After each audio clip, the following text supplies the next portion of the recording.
Jangan lupa subscribe, like, and share. Bisa kau jadikan bekal menghadap Allah? Tidak.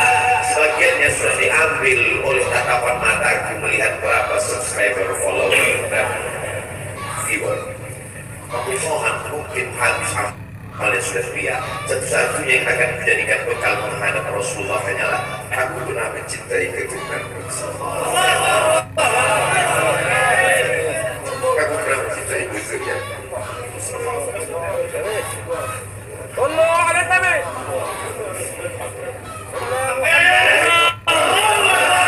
Wahai para pelaku berbuat dosa, wahai para pezina, wahai para peminum khamar yang belum bertaubat, kalau kalian belum sanggup untuk berbuat baik, kalau kalian belum mampu untuk beramal saleh, paling tidak jangan kalian sakiti lihat bersumpah.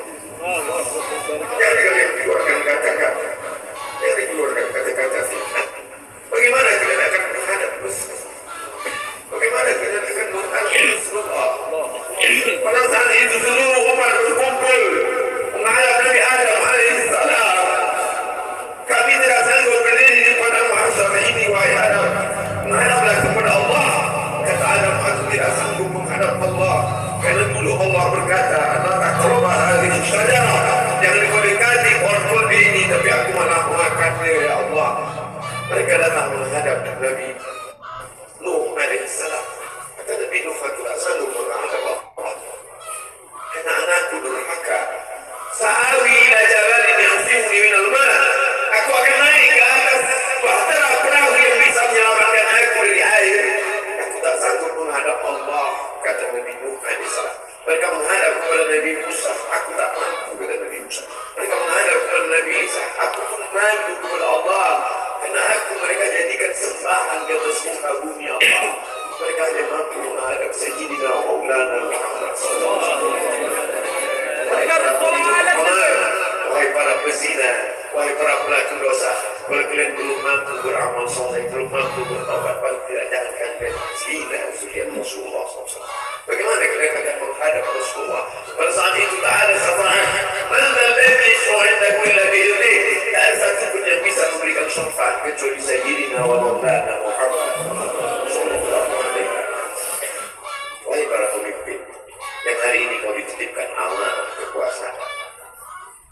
Beberapa hari ini kau lihat apa yang dilakukan orang kepada Donald Trump. Kurang hebat apa dari negara adidaya, kekuasaan kaya raya.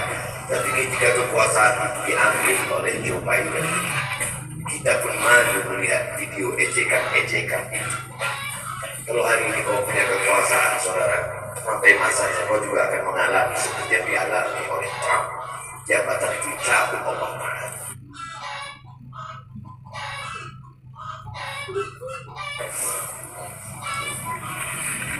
Saya masih melihat video bagaimana Bapak Susilo Bambang Yudhoyono sampai ke Pekanbaru beberapa tahun yang lalu. Di depan balihonya disobek. Beliau jenderal, ganteng, punya partai, tapi setelah kekuasaan itu tidak ada di tangannya, difitnah, dibully, balihonya disobek. Bagaimana agaknya ketika tiga hal itu tidak ada pada diri kita? Tidak jenderal, tidak ganteng, dan tak pula punya partai. Maka diri yang ini menangkapikan di Bukit Selasih. Demikian, terima kasih.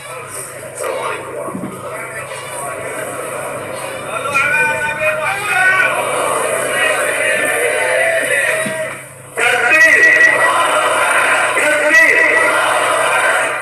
Mudah-mudahan hari ini menjadi saksi bahwa kita mencintai zuriat Rasulullah dan menjadi saksi pembela kita di yaumil qiyamah di hadapan Allah dan Rasulnya. Maka kita langsung mendengar amanah dari Imam besar kita kepada beliau. Sallu ala Nabi. Assalamualaikum warahmatullahi wabarakatuh. Bismillah walhamdulillah wassalatu wassalamu ala Rasulillah wa ala alihi wa sahbihi wa mawalah. Gurih banget, enak guys. Enak.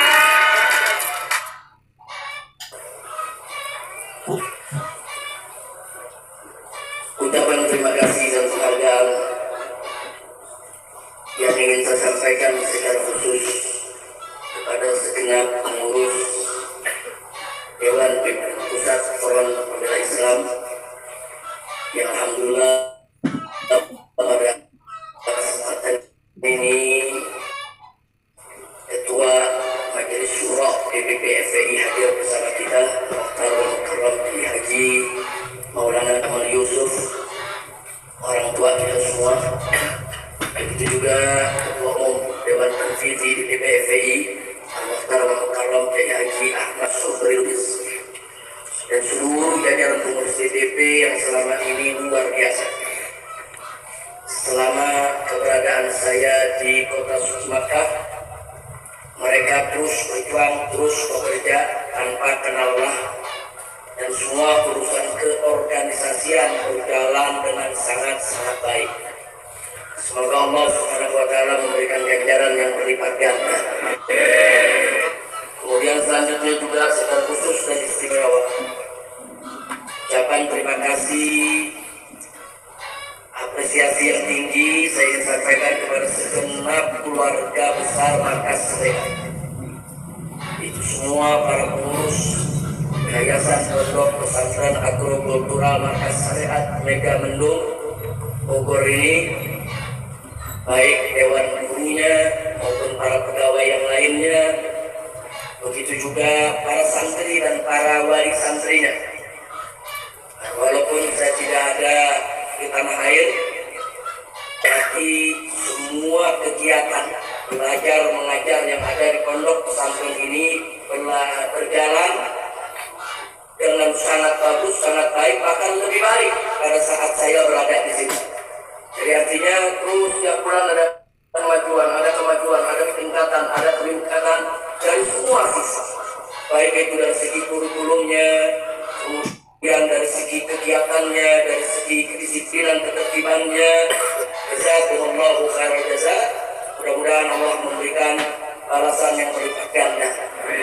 Dan secara istimewa penghargaan ini saya sampaikan kepada putri-putri dan putra-putra saya tercinta.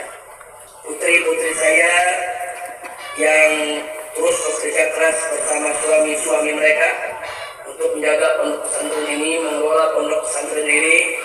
Baik putri saya yang pertama, Syarifah Rufaidah Abu Syihab, saudara bersama suaminya Habib Adwi bin Smith. Begitu juga Syarifah Humairah Syihab bersama suaminya Habib Muhammad bin Hussein Al-Aqtas, dan juga Syarifah Zulfa Syihab bersama suaminya yaitu Al-Habib Muhammad Hanif bin Abdurrahman Al-Aqtas. Dan insya Allah satu lagi putri saya baru pulang dari Jamiatul Ahqaf, baru lulus, dan insya Allah besok akan kami nikahkan, itu dengan As-Sayyid Irfan Idrus. Dan mudah-mudahan juga ke depan punya putri ini dengan calon suaminya nanti juga bisa berkhidmah di Markas Syariat, bagaimana terus meningkatkan mutu kualitas daripada pondok pesantren ini. Insya Allah itu doakan agar anak-anak saya, putri-putri saya maupun para menantu dan semua cucu yang ada, semoga senantiasa dalam penjagaan dan perlindungan Allah Subhanahu wa Ta'ala. Selanjutnya, ini yang paling istimewa untuk saya sampaikan. Saya ingin menyampaikan terima kasih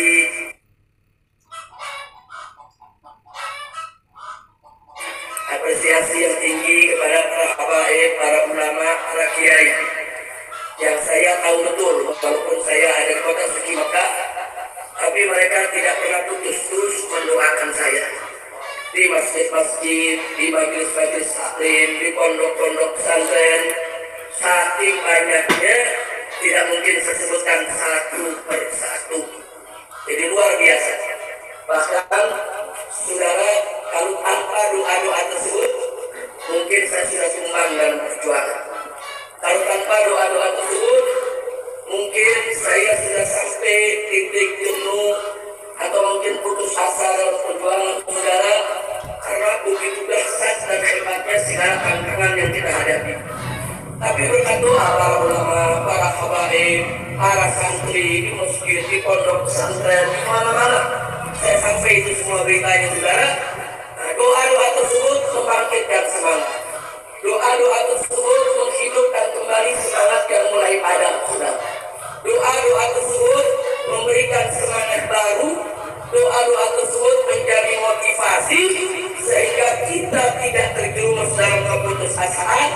atau kejenuhan di dalam perjuangan sehingga kita tetap bisa tegar menghadapi segala tantangan. Nah, untuk itu saya bisa sampaikan terima kasih kepada para habaib, para alim ulama, para kiai, para guru-guru ngaji ya di berbagai tempat yang terus-menerus mendoakan. Insya Allah Allah akan memberikan ganjaran yang berlipat ganda. Dan hari ini juga saudara, termasuk saat saya pertama tiba, kami tidak pernah sangka tiba disambut pada umat sedemikian rupa. Saya tidak pernah sangka. Paling-paling kita pikir yang akan menyambut kawan-kawan dari DPP FPI, kemudian para guru dan santri dari Markas Syariat atau kawan-kawan dekat ya ikhwan. Kami tidak pernah menyangka keluar dari pesawat di pintu pesawat. Itu penjemputan sudah luar biasa. Bukan di luar bandara, di pintu pesawat. Itu jalan sudah susah ya ikhwan. Jadi semua pegawai-pegawai di bandara sana, baik imigrasinya, keluarganya, saudara angkasa puranya, security-nya, maintenance-nya, saudara teknisinya, saudara para pilotnya, pramugaranya, pramugarinya, semua saudara rame-rame menyambut kedatangan kita dan mengantar ke pintu gerbang. Jadi ini semua adalah minhah ilahi